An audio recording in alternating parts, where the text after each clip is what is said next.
Yeremia alimwambia Yeremia, unaona nini? Musa akamwambia, una nini kwenye mkono wako? Daudi alimwendea akiwa anachunga kani. Mungu hajawahi kumuinua mtu ambaye hana chochote. Nisikudanganye utakuwa masikini, nisikilize. Mungu hajawahi kumuinua mtu ambaye hana chochote. Yawezekana hauna hela mfukoni, si ndio? Lakini una wazo la biashara. Mungu ataliangalia wazo la kuwekeza. Mungu ndo mwekezaji namba 1 duniani. Mungu anawekeza kwa mwenye nacho. Sasa uko hapo unaomba, unakuja unalia madhabahuni, Yesu niinue, Yesu niinue. Yesu akikuuliza una wazo gani? Ukinipatia pesa nitawaza hapo hapo.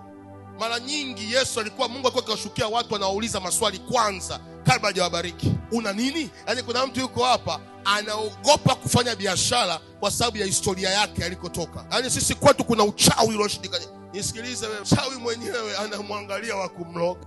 Kwa sababu hata tajiri mapepo yamwangusha.